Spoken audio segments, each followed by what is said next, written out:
Good evening, friends. Today, September 19th, 2025, we're diving headfirst into a firestorm that's shaking up the media world and reigniting the battle over truth in America. Late night host Jimmy Kimmel is out. His show, Jimmy Kimmel Live, pulled off the air indefinitely by ABC after he spread what many are calling disgusting lies about the assassination of conservative titan Charlie Kirk. Kimmel's Monday night monologue falsely suggested that Tyler James Robinson, the 22-year-old suspect in Kirk's murder, was aligned with MAGA, sparking outrage from conservatives, President Donald Trump, and even some across the aisle.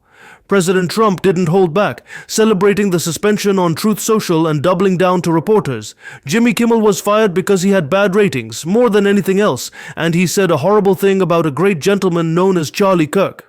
But Kimmel, defiant as ever, reportedly refuses to apologize and plans to double down on his attacks against MAGA. Friends, this isn't just about a TV host losing his gig. It's about a media elite pushing a twisted narrative to smear a murdered patriot and a movement millions strong. If you truly want justice for Charlie Kirk, watch this report carefully and in its entirety. Our goal isn't to defame anyone, but to expose the truth. If you stand with Charlie, watch fully and share your thoughts in the comments. Negative comments from half-watchers, please stay away. Let's unpack Kimmel's lies, the fallout, and what this means for the fight Charlie ignited. Buckle up. This is a wild ride. Let's set the stage. On September 10th, 2025, Charlie Kirk, the 31-year-old founder of Turning Point USA, was gunned down at Utah Valley University in Orem, Utah, during his American Comeback Tour. A crowd of 3,000 watched in horror as a single bullet from a rooftop struck Charlie in the neck at 12:23 p.m. Mountain Time. Videos captured the chaos, students screaming, security scrambling, Kirk collapsing in the gazebo. He was pronounced dead at Timpanogos Regional Hospital, leaving behind his wife Erika and their 2 young children. The suspect, Tyler James Robinson, a third-year electrical apprentice with a recent leftward political shift, surrendered 33 hours later after his parents recognized him in FBI photos. Indicted on 7 counts, including aggravated murder, Robinson faces the death penalty for what prosecutors call a premeditated attack driven by hatred for Kirk's political expression. The nation mourned. President Trump called him legendary. Vice President J.D. Vance escorted his body on Air Force 2, and vigils from Phoenix to Scottsdale lit up with prayers.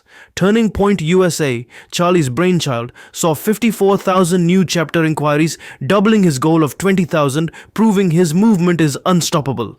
Now, enter Jimmy Kimmel. On Monday, September 15th, 2025, just 5 days after Kirk's murder, Kimmel took to his Jimmy Kimmel Live stage and dropped a bombshell in his opening monologue.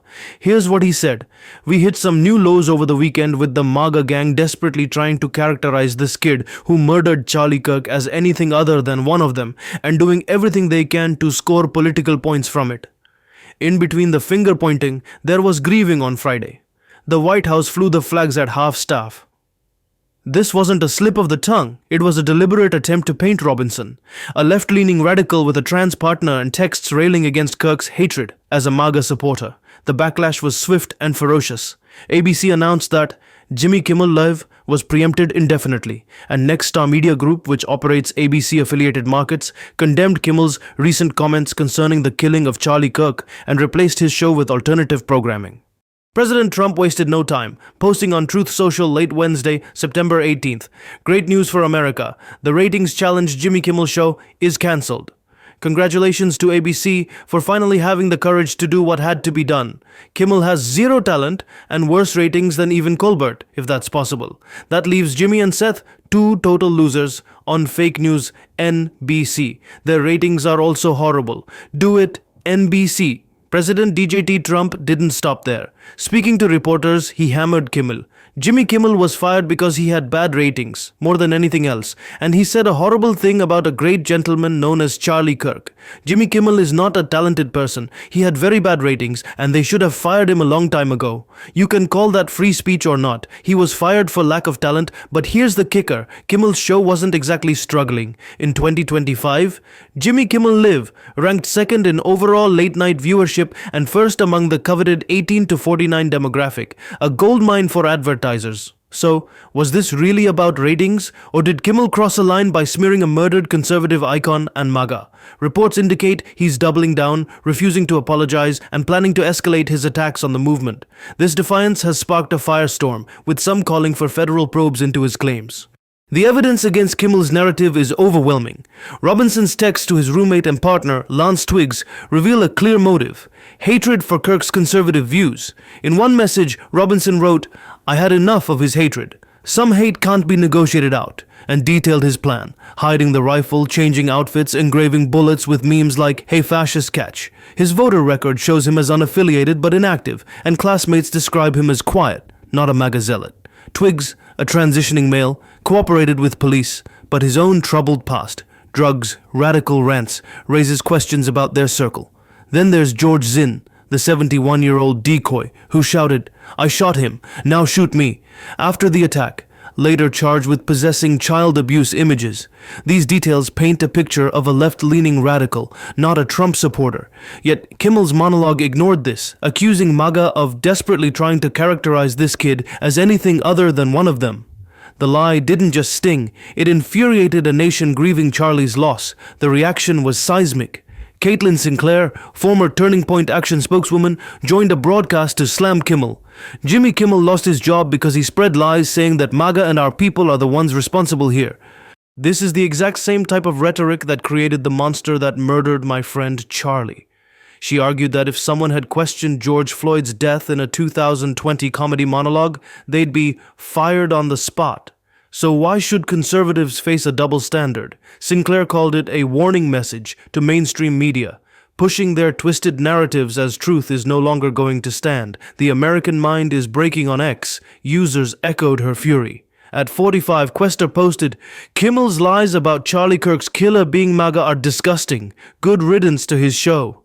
Another user wrote, "Charlie Kirk was right in 2017. Jimmy Kimmel isn't funny. ABC finally got it right."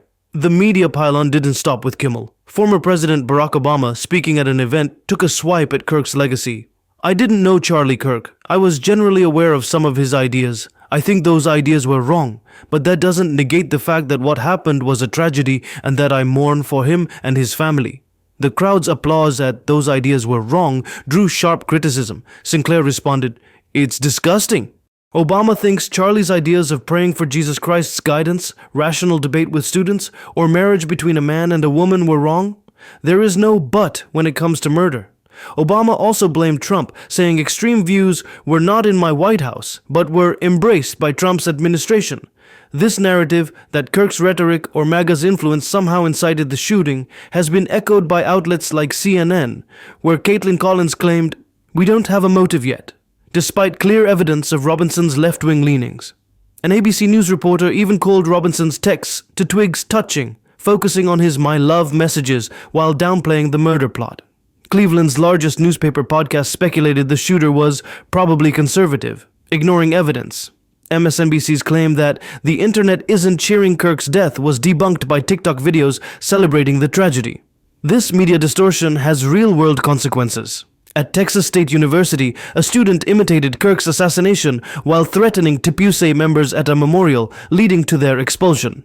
Democratic Congressman Jerry Nadler repeatedly misnamed Kirk as Charlie King while arguing his murder shouldn't curb free speech, prompting outrage over his carelessness. C.J. Pearson, RNC Youth Advisory Council co-chair, blasted the media. "Conservatives don't speak like this. Supporters of President Trump don't speak like this. This was someone corrupted by the woke mind virus." He called Kimmel's lies effed up and supported a potential FCC investigation, as Commissioner Brendan Carr hinted at probing Kimmel's network for spreading falsehoods. Amid this chaos, Charlie's legacy burns brighter. Erika Kirk, named TPUSA's new CEO on September 18th, vowed to make it the biggest thing this nation has ever seen.